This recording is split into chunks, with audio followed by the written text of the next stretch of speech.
So I want to talk about the breath mark.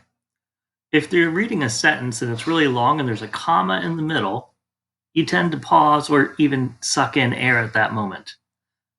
The breath mark looks like a comma and is placed above the music. That time I didn't suck in air, but there was definitely a pause when I was reading.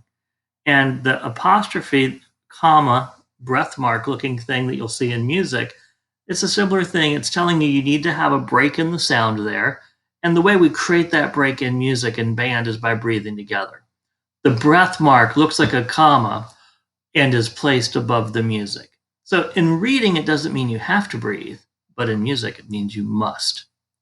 So here we have a drum part. You will notice there are no commas above the music. The drum part doesn't use breath marks. Here we have a mallet percussion part. It has breath marks in it, but that doesn't affect the way they play it at all. That's only left in there so they can see how their part fits in with the rest of the band.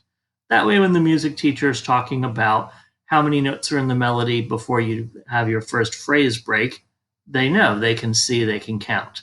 So it helps with teaching the concept of phrasing and helps with rehearsing. But when it comes down to it, mallet players, bell players, xylophone marimba players, your parts don't need breath marks and don't usually have them. Here we have the trumpet 1 and trumpet 3 part. Trumpet 1 and trumpet 3. These parts do use the new note for my beginners, the high A. We'll learn about that in a separate video. This is Kumbaya, my Lord. Now don't make that breath noise when you suck in. I was demonstrating it so you could hear it. You would do a quiet breath. Da, da, da, da, da, da, da, da. When you breathe, you actually have to take a little bit of time away from the note before the breath mark. So that half note gets beat 1 and almost all of beat 2. Normally we think of a half note as being 2 beats. That one's like 1 3/4 beats.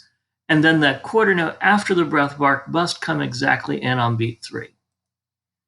Here we have the trombone parts, same thing. Kumbaya, my Lord, breathe, kumbaya. Here we have the tenor saxophone part, same thing. Kumbaya, my Lord, kumbaya. Here we have 3 flute parts, flute 1, flute 2, and flute 3, same thing. Kumbaya, my Lord, kumbaya. Here we have the clarinet part. All my clarinets that are able to go high should. All my clarinets that struggle to go high should go low. And the new note there for several of you, above the staff with the line going through it, is the high A. That's thumb 1, 2. Same thing with the breathing. And alto saxophone part, same thing with the breathing. So that's how the breath mark will work for the kumbaya.